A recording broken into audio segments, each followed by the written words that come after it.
الحمد للہ رب العالمین والصلاة والسلام علی حبیبہ محمد وآلہ وصحبہ اجمعین اما بعد فاعوذ باللہ من الشیطان الرجیم بسم اللہ الرحمن الرحیم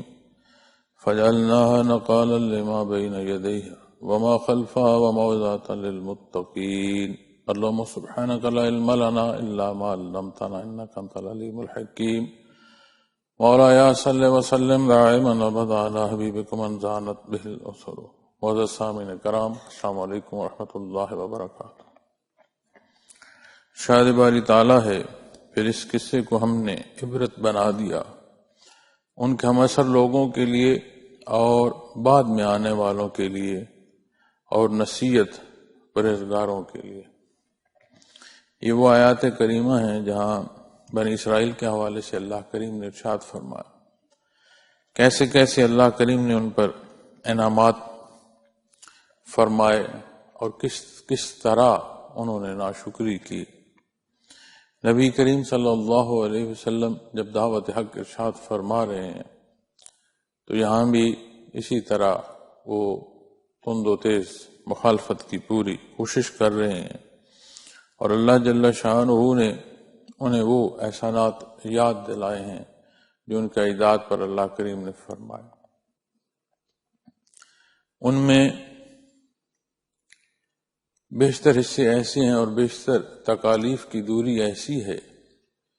کہ اجداد کی حیات کا سبب ہے، اور کسی کے اجداد یا جد امجد نہ ہو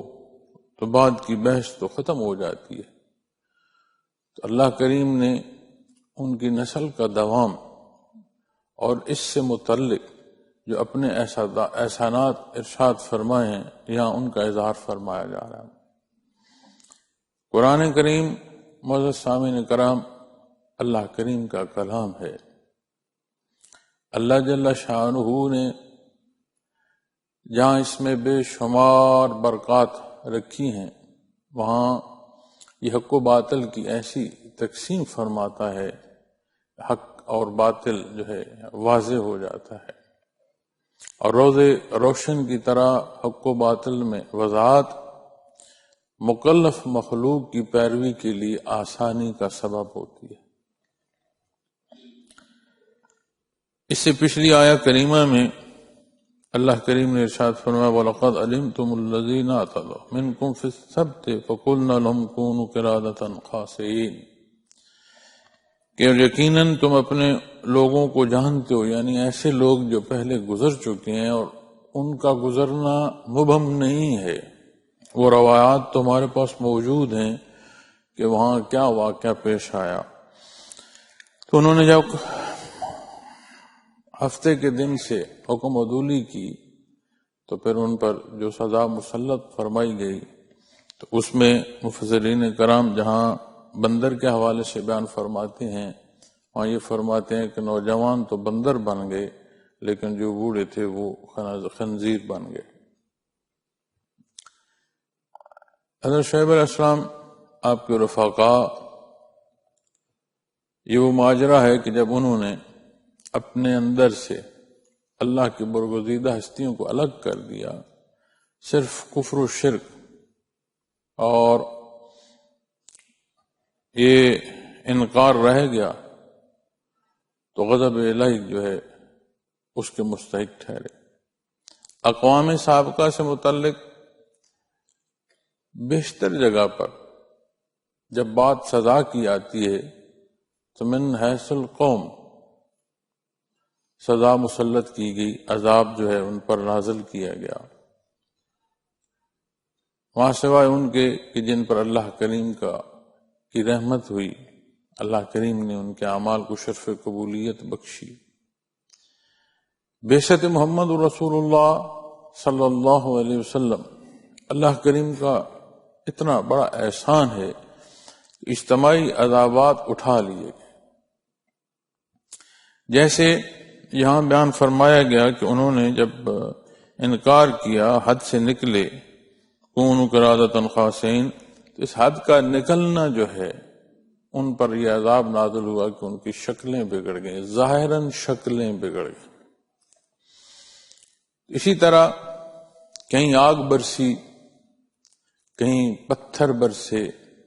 کہیں چنگھاڑ نے پکڑا، کہیں کوئی غرق آب ہوئے، بے شمار پہلو ہیں، لیکن اللہ کریم نے یہ احسان فرمایا کہ یہ اجتماعی عذابات بعثت محمد رسول اللہ صلی اللہ علیہ وسلم کے صدقے مخلوق سے اٹھا لیے۔ چونکہ اقوام سابقہ میں دیکھیں، انہوں نے حکم عدولی کی، بجائے ہفتے کے دن احتیاط کرنے کے، ہفتے کے دن اپنی عقل لڑاتے رہے اور دھوکہ دہی جو ہے وہ کرتے رہے۔ آج اگر ہم اپنے معاشرے میں، اپنے معاملات زندگی میں اس دھوکہ دہی کے عمل کو بالعموم مخلوق کی طرف دیکھیں اور بالخصوص جو تعلق ہے اللہ جل شانہ سے بندگی کا،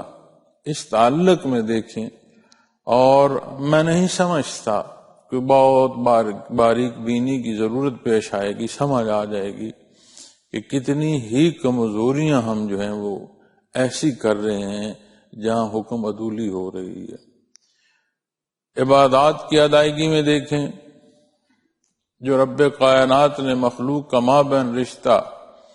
معاشرتی حصوں سے لے کر عشر و زکوٰۃ اور صدقات تک دیکھیں، تو جو کچھ ہم کر رہے ہیں اور جو حکم ہے اس پر انتہائی غور کی اور اس میں بہتری کی انتہا کے درجے کی ضرورت ہے، لیکن اجتماعی عذاب نازل نہیں ہوگا۔ حضرت لوط علیہ السلام کی قوم بے حیائی کے مرتکب ہوئی، آج معاشروں میں بے حیائی کا روج دیکھے، کھنگر نہیں برس رہے۔ تو اسی طرح ایک ایک کمزوری اور برائی جو مخلوق میں تھی، آج اگر دیکھیں تو آج کے اس وقت میں دنیا میں آبادی بے شمار ہے، اور اسی طرح یہ تجاوز جو ہے بجائے حق کی طرف جانے کے کثیر تعداد تجاوز کی طرف جا رہی ہے، لیکن عذاب نازل نہیں ہو رہا۔ اس میں دو حصے بنیادی طور پر آپ صلی اللہ علیہ وسلم کی بعثت ایسی برکت ہے کہ جس نے تمام زمین کو پاک کر دیا۔ اقوام سابقہ میں عبادت کے لیے مخصوص جگہیں تھیں، ہر زمین سجدہ گاہ نہیں ہو سکتی تھی، یہ آپ صلی اللہ علیہ وسلم پر اللہ کا احسان۔ اسی طرح جو عبادات ہیں، جو معاملات ہیں، جو ذمہ داریاں ہیں انسان پر، اس میں اتنی رعایت دے دی گئی ہے کہ اب اس پر عمل پیرا ہونا، اس کا یہ جواز کہ یہ مشکل ہے، یہ درست رہتا نہیں ہے، بلکہ عین انسانی مزاج کے مطابقت رکھتے ہیں، کمال سہل اور آسان ہے۔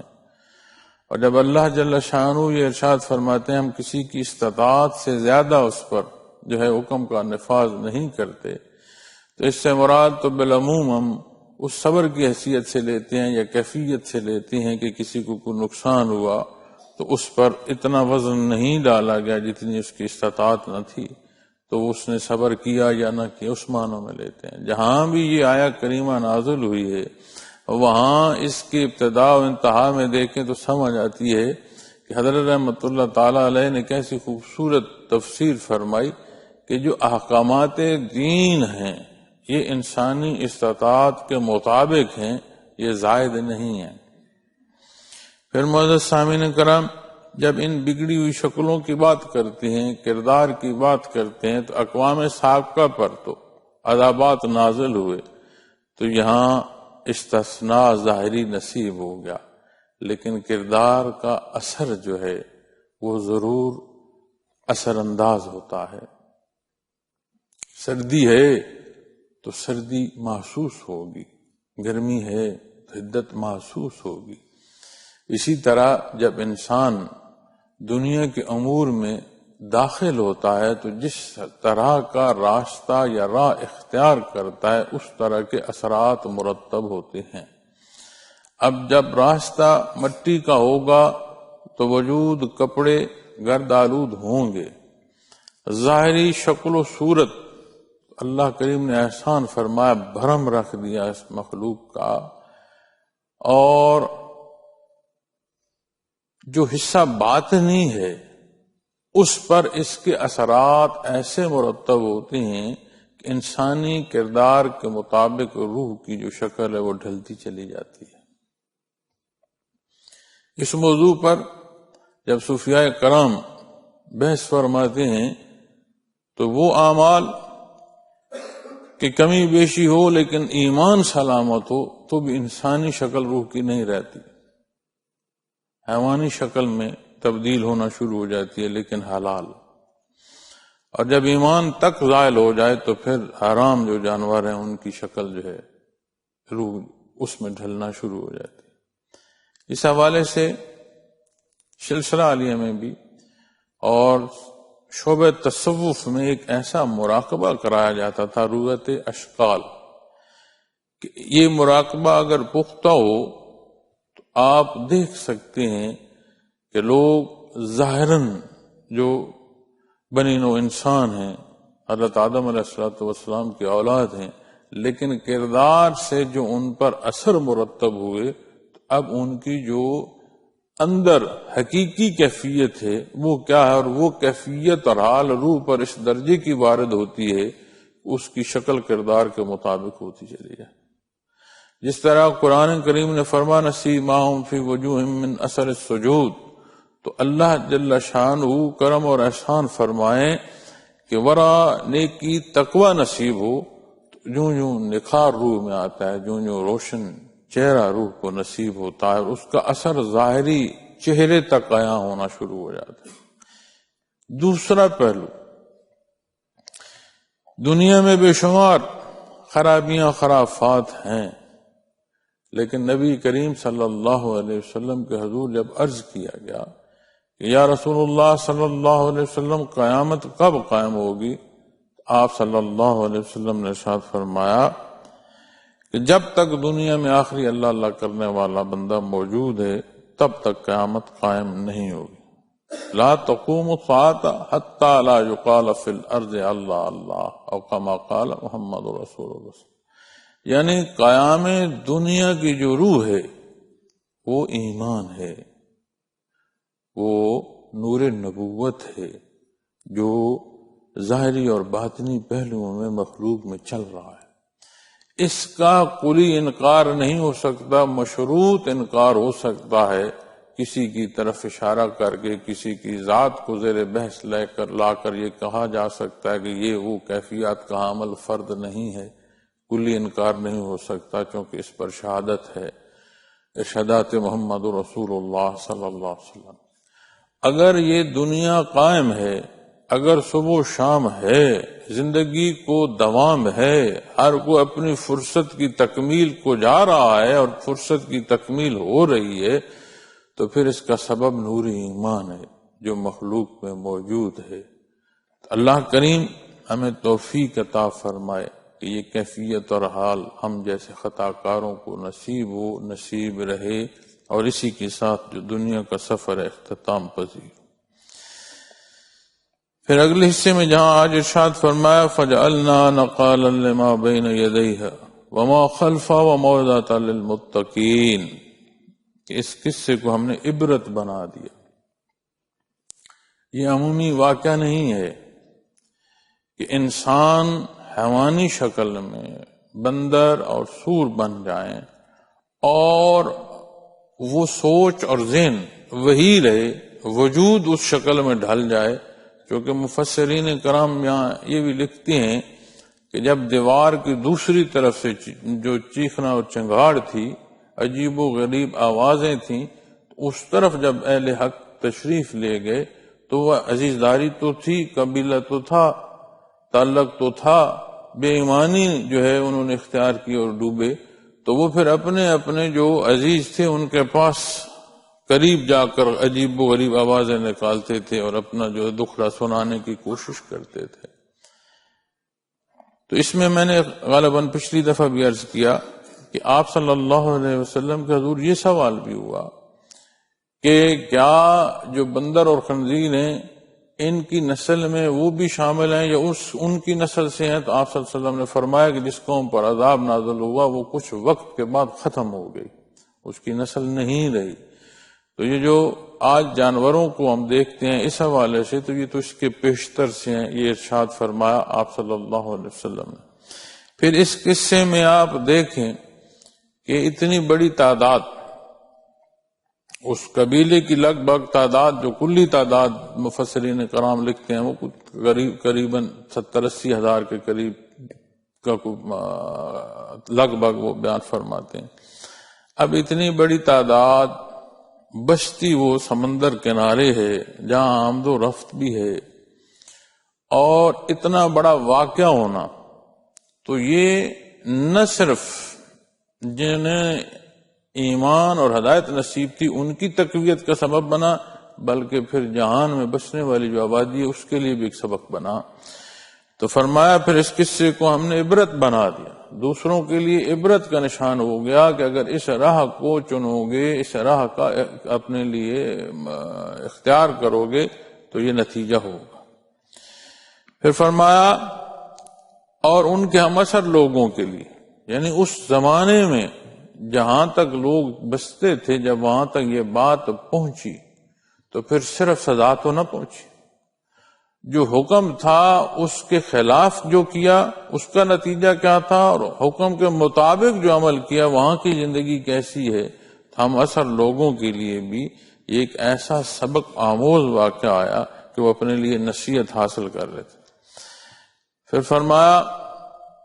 وما خلفا وموعظۃ للمتقین، اور بعد میں آنے والوں کے لیے اور نصیحت پرہیزگاروں کے لیے۔ اس بعد میں آنے والوں میں جب آج ہم تلاوت کر رہے ہیں، اس کی تفسیر کر رہے ہیں،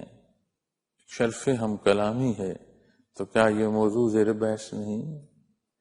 جسے تلاوت نصیب ہو رہی ہے کیا وہ اس موضوع سے نہیں گزر رہا؟ اللہ کریم یہ سمجھنے کی توفیق عطا فرمائے۔ فرمایا بعد میں آنے والوں کے لیے، اب ہم اثر لوگوں کے لیے، بعد میں آنے والوں کی عبرت ہے، لیکن وموعظۃ للمتقین، اور نصیحت پرہیزگاروں کے لیے، یعنی اس سے نصیحت کا نصیب ہونا پرہیزگاری ہے، اور وہ حصہ جو انابت الہی کا ہے وہ درکار ہے۔ آج بھی اپنے سینے میں اگر کوئی فرعونیت لے کر جا رہا ہے تو اس گڑھے میں گرے گا۔ وہ تعلق مع اللہ جو بندگی کی لذت سے آشنا رکھے، وہ ضرورت ہے کہ وہ اس واقعے سے، اس فرمان سے جو رب کائنات نے ہمیں ارشاد فرمایا، ہمیں بعثت محمد رسول اللہ صلی اللہ علیہ وسلم سے نصیب ہوا، ہم اپنی راہ میں احتیاط کریں، ہم اپنی کمی بیشیاں جو ہیں انہیں دور کریں۔ وَإِذْ قَالَ مُوسَىٰ لِقَوْمِهِ إِنَّ اللَّهَ يَأْمُرُكُمْ أَن تَذْبَحُوا بَقَرَةً، فرمایا، اور جب موسیٰ علیہ السلام نے اپنی قوم سے فرمایا یقیناً اللہ نے تمہیں حکم دیا ہے کہ ایک بیل ذبح کرو۔ یہ اگلا واقعہ پھر بنی اسرائیل پر جو اللہ کریم نے انعامات عطا فرمائے اس حوالے سے ایک ایسا قتل جس میں یہ ابہام تھا، معلوم نہیں تھا کہ قاتل کون ہے، تو وہ قتل ہوا، بام تضادات تھے، تو بات جو ہے وہ بام جھگڑوں تک پہنچتی، تو قوم نے حضرت موسیٰ علیہ السلام کو عرض کیا کہ یہ معلوم نہیں کہ اس کا قاتل کون ہے۔ قاتل و مقتول کے حوالے سے مفسرین کرام جو ہیں وہ تفصیل لکھتے ہیں، لیکن وہ موضوع نہیں ہے۔ موضوع جو فرمایا گیا یہ ہے،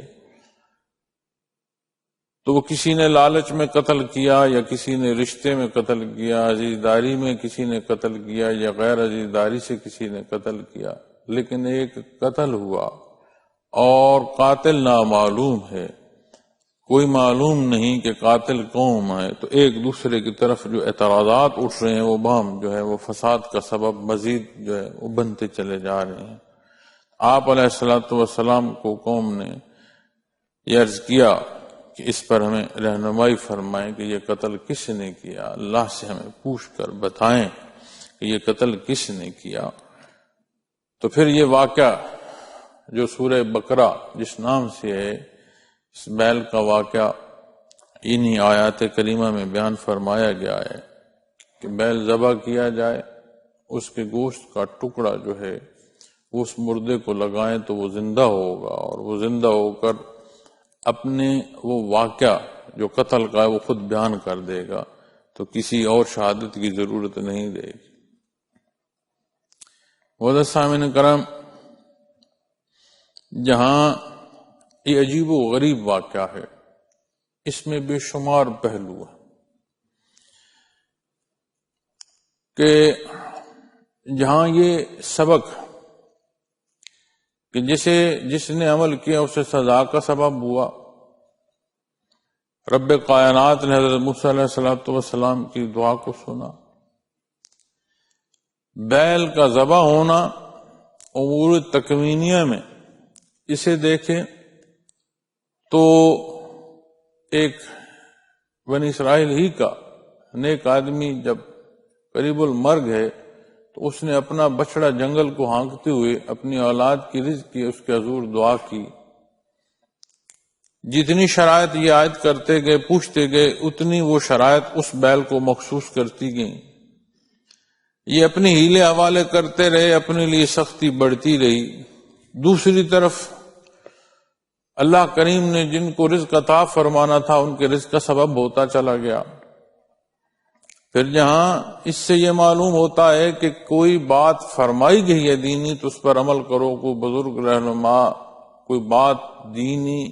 قرآن و سنت کے تحت فرماتے ہیں تو اس پر عمل کرو، مزید جواز نہ ڈھونڈتے پھرو، اپنے لیے مشکل بنتی چلی جائے گی۔ تو بے شمار پہلو ہیں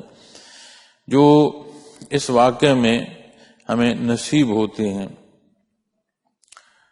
تو جب یہ عرض کی گئی تو آپ علیہ السلام نے اپنی قوم سے فرمایا، اور جب موسیٰ علیہ السلام نے اپنی قوم سے فرمایا ان اللہ یقیناً اللہ نے یامرکم تمہیں حکم دیا ان تذبحوا بقرہ کہ ایک بیل کو ذبح کرو۔ قالوا تتخذونا عدوا تو کہنے لگے کیا آپ ہم سے مذاق کرتے ہیں؟ قال اعوذ باللہ ان اکون من الجاہلین انہوں نے فرمایا میں جاہلوں میں شامل ہونے سے اللہ کی پناہ مانگتا ہوں۔ عجیب بات ہے، عجیب ناشکری ہے۔ آپ علیہ السلام کے پاس آتے ہیں تو کہتے ہیں اپنے رب سے پوچھ دو، تم کس کا کھا رہے ہو بھائی، تم کس کی مخلوق ہو، تمہیں من و سلوہ کس نے عطا فرمایا، تمہیں فرعون سے نجات کس نے عطا فرمائی، آنکھوں دیکھے کیسے کیسے خرق عادت واقعات تم نے، اور پھر کہتے ہو اپنے اللہ اپنے رب سے پوچھ کر بتاؤ۔ تو بہرحال ہر ایک کا اپنے اللہ سے ایک اپنا تعلق ہے،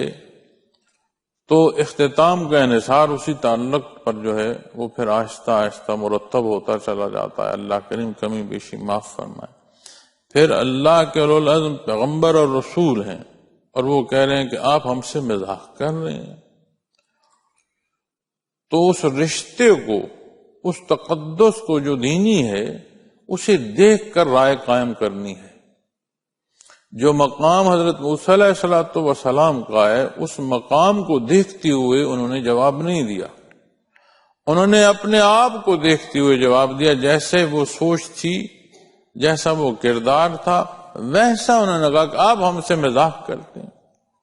تو آپ علیہ السلام نے فرمایا میں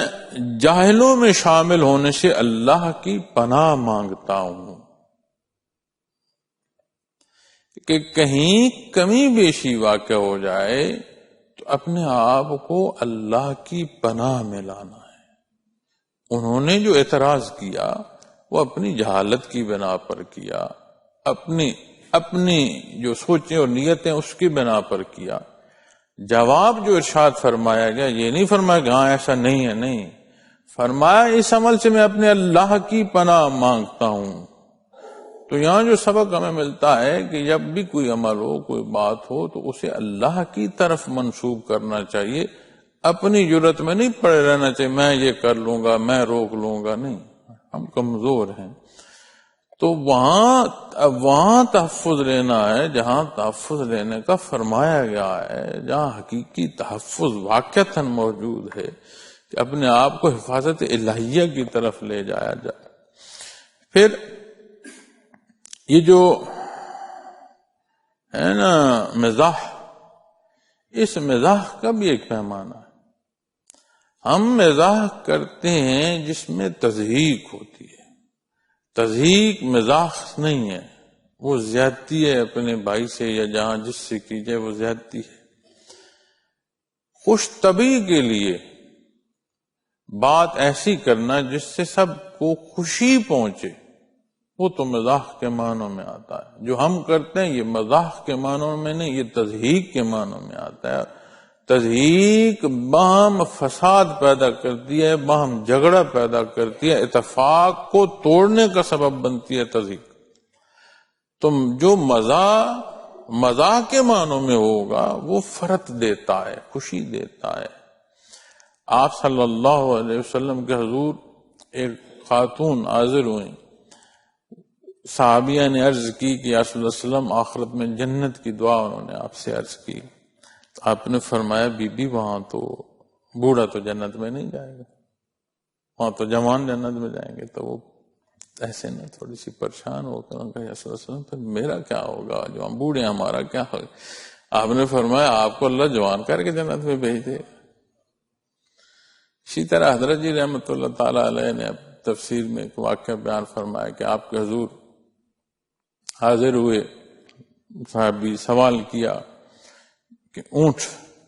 کی ضرورت ہے، تو آپ صلی اللہ علیہ وسلم نے فرمایا اسے اونٹ کا بچہ دے دو۔ عرض کی یا رسول اللہ صلی اللہ علیہ وسلم میں تو اونٹ لینے آیا ہوں، تو آپ نے فرمایا اونٹ کا بچہ دے دو، تو میں اس کا کیا کروں گا؟ اونٹ تو ہوگا تو میری ضرورت پوری کرے گا، تو اونٹ کے بچے کو کیا کروں گا؟ تو آپ نے فرمایا کیا ہر اونٹ اونٹنی کا بچہ نہیں ہوتا؟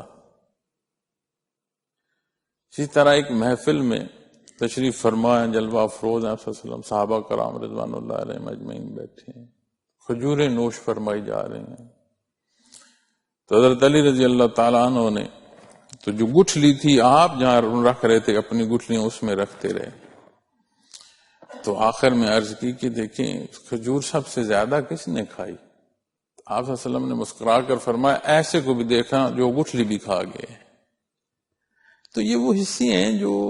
فرحت دیتے ہیں، خوشی دیتے ہیں، اپنائیت دیتے ہیں، محبت بڑھاتے ہیں۔ آج ہم جب مزاح کرتے ہیں تو ہم صرف واہ واہ کو دیکھتے ہیں، ہم یہ نہیں دیکھتے کہ جس کے ساتھ میں جو مزاح کر رہا ہوں وہ فرحت دے رہا ہے یا اس کی تضحیک کر رہا ہے۔ تو بندے مومن کا ضابطہ حیات رب کائنات نے عطا فرمایا، وہ اتنا خوبصورت ہے کہ ہر عمل جو اس کے مطابق ہوگا وہ زندگی کے ہر پہلو کو تقویت دے گا، چاہے وہ ذاتی ہو، چاہے وہ اجتماعی ہو، معاشی معاشرتی ہو، ذاتی گھر سے متعلقہ ہے، اولاد سے متعلق، اس کے مطابق عمل زندگی کو روانی دے گا۔ اور عدم مطابقت جہاں ہوگی وہاں فساد پیدا ہوگا، اتنا جتنی عدم مطابقت ہے اتنا فساد پیدا ہوگا، اور اگر وہی عمل جاری رہے تو پھر فساد بڑھتا چلا جائے گا۔ تو آپ علیہ الصلوۃ والسلام نے جب فرمایا کہ میں جاہلوں میں شامل ہونے سے اللہ کی پناہ مانگتا ہوں،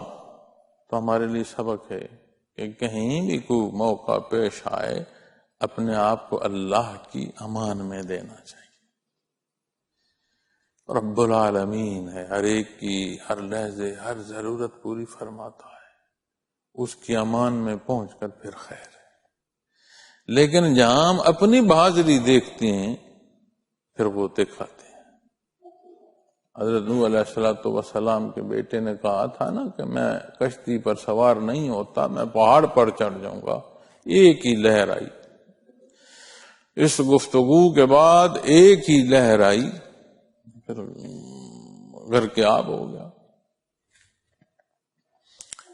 اور کیا رشتہ نسب کا، لیکن عمل جو اس نے اختیار کیا نتیجہ اس کے مطابق۔ آدم ثانی حضرت آدم علیہ السلام کی اولاد چلی، پھر دوسری دفعہ جو طوفان نوح کے بعد اولاد چلی وہ حضرت نوح علیہ السلام سے چلی۔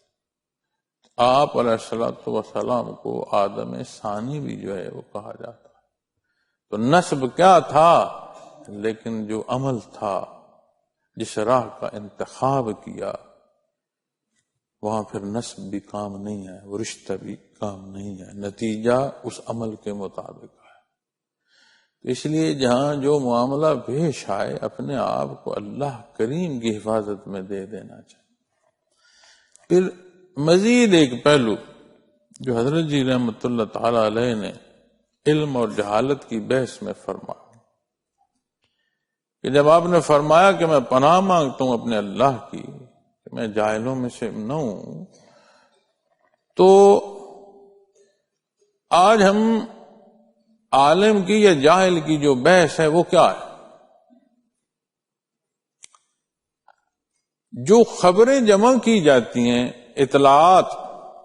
ان کا جمع کرنا آج علم سمجھا جاتا ہے۔ حضرت جی نے فرمایا، آپ لکھتے ہیں کہ اخبار دیکھو، اخبار کاغذ کا ایک ٹکڑا ہے، اسے دیکھو،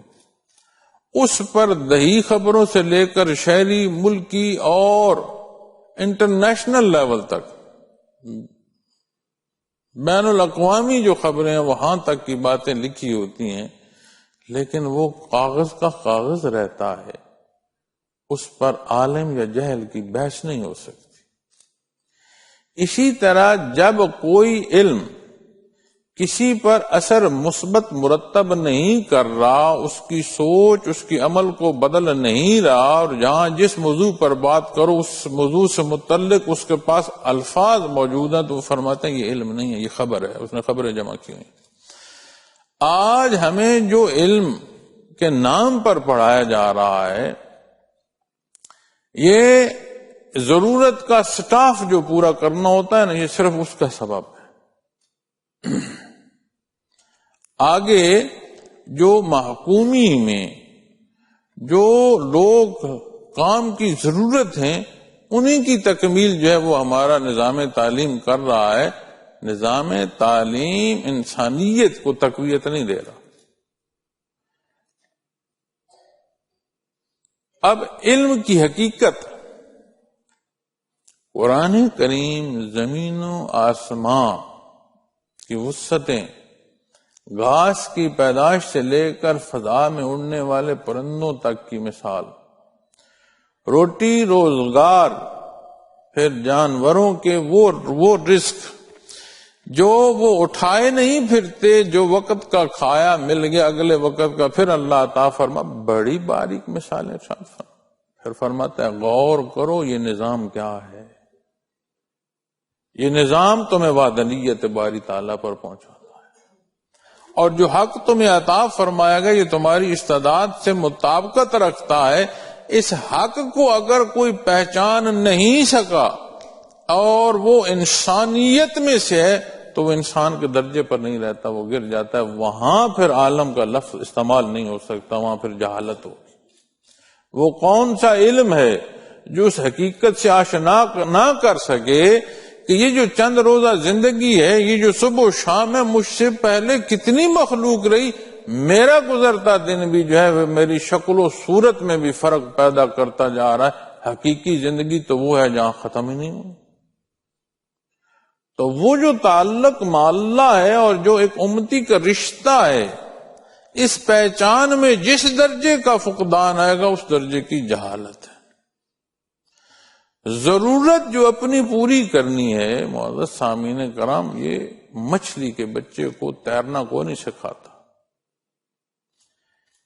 جانوروں کے بچوں کو کوئی نہیں سکھاتا کہ تجھے کہاں سے دودھ ملے گا۔ کمزور جانور کا بچہ جنگل میں چھپنا خود اسے پیدائشی طور پر اس کے مزاج میں ہے کہ میں نے چھپ کر گزارا کرنا ہے، اور جو چیر پار کرنے والے جانور ہیں وہ 3 مہینے ان کے بچے آنکھیں نہیں کھولتے، ایسے پڑے ہوتے ہیں، انہیں خوف کو نہیں ہوتا۔ تو جو ضرورت کی تکمیل ہے اس کا احساس رب کائنات نے تخلیقی طور پر عطا فرمایا۔ یہ جو شہد کی مکھی ہے، شہد بنانا کہاں سے سیکھتی ہے؟ کبھی یہ جو شہد اتارتے ہیں ان سے پوچھنا، ایسے نہیں ہوتا کہ ایسے اٹھ کر چلے تو شہد مل گیا، نہیں، یہ دیکھتے ہیں کہ پانی کہاں ہے، وہاں پھر کوئی نہ کوئی مٹھاس یا اس کا سبب کرتے ہیں، تو وہاں سے جو مکھیاں اس طرف جا رہی ہوتی ہیں، جانے ان کا شاید اس طرف ہو، وہ پھر وہ اس مٹھاس کو آہستہ آہستہ آہستہ آہستہ آگے چلاتے رہتے ہیں کہ وہاں سے مکھی نے لی، پھر اڑ گئی، پھر لی، پھر اڑ گئی، آہستہ آہستہ آہستہ گھومتے پھرتے جانے پانی سے وہ شمال کو گئے، شاید انہیں مغرب کو ملے۔ یہ عقل مکھی کو کس نے دی؟ کون سا پھول ہے، اس کی کیا ترتیب ہے، کیا اس کا ذائقہ ہے، کیا اس کی خوشبو ہے، ساری کیسی باریکی بنا، اس کی زندگی کتنی۔ ایسی بھی مخلوق ہے جن کی زندگی انتہائی محدود ہے، پیدائش ہے، اس میں ان کی عمر کے سارے تقاضے ہیں، خاندان ہے، صحت، بیماری ہے، اموات ہیں، تو 24 گھنٹے نہیں ہوتی، زندگی پوری ہو جائے۔ تو اگر اس سارے حصے کو دیکھنا ہے تو جو ضرورت کو تکمیلی کی ضرورت ہے اس کی انسانی بقا کی، تو وہ تو انسان کو تخلیقی طور پر بھی استعداد نصیب ہونا شروع ہو جاتی۔ اب اس علم میں ضرورت کے تقاضے پورے کرنا، اسے کلی علم جان لینا، یہ درست نہیں ہے۔ اب ہم سمجھتے ہیں بہت ضروری ہے کہ کھانا جو ہے اس کے لیے ہر چیز باہم پہنچے، ہم نے گندم کاشت کی، کٹائی، روٹی سالن کا سبب کیا، ہانڈی روٹی کا سبب کیا، کیا ہمیں ضرورت ہے یہ کھائیں گے، نہیں کھائیں گے تو مر جائیں گے۔ تو جب یہاں موت واقع ہوگی اور اگلی زندگی میں اٹھیں گے پھر کیا کریں؟ تو پھر استعداد انسانی میں یہ ہے کہ وہ اس زمین و آسمان کو دیکھتے ہوئے حقیقت کو پہنچ سکتا ہے۔ اصول جو دین اسلام دے رہا ہے اس کو دیکھ کر انسانیت کا جو مقام ہے اسے پہچان سکتا ہے۔ حق و باطل کی جو تفریق قرآن کریم بیان فرماتا ہے، ایک ایک استعداد جو لوگ جانتے ہیں اور ان کی حقیقت جو دین اسلام بیان فرماتا ہے وہ ہے۔ تو معزز سامعین کرام، اس سے یہ مراد نہیں ہے علوم ظاہری چھوڑ دی جائے، یہ مراد نہیں، لیکن ضرورت زندگی کے علم کو کل علم جان لیا جائے، یہ درست نہیں ہے۔ کیونکہ اگر علم کی حقیقت ہوگی، عالم کی حقیقت ہوگی، تو پھر وہ درجہ درکار ہوگا جو اسے اس دنیا کی زندگی میں ایسا بنا دے جس سے آخرت تعمیر ہوتی رہے۔ ہم جب کسی موضوع پر بحث کرتے ہیں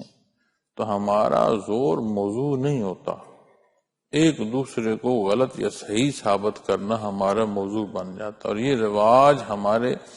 اتنا اندر سرائیت کر گیا ہے کہ جہاں فروئی بات تھی اس کو ہم غلط صحیح تک لے گئے۔ تو معزز سامعین کرام، جہالت جو ہے یہ حق کا نا آشنا ہونا، یہ جہالت ہے، اور حق آشنا ہونا یہ علم ہے، اور وہ علم جو نیا خانے دل سے اثر پیدا کرنا شروع کرے اور عمل تک لے آئے، اور کسی خاص موضوع یا کسی خاص انسان پر یہ بحث نہیں آتی، یہ بحث آتی ہے قرآن و سنت پر، کہ یہ علم قرآن و سنت کے تابع لے آئے۔ اللہ کریم ہمارے حال پر رحم فرمائیں، یہ باریکیاں سمجھنے کی توفیق عطا فرمائیں، ہماری کمی بیشیاں جو ہیں وہ اللہ کریم ہمیں معاف فرمائیں۔ تو وقت پورا ہوا چاہتا ہے انشاءاللہ باقی گزارشات اگلے جمعۃ المبارک میں عرض کروں گا۔ وآخر دعوانا الحمدللہ۔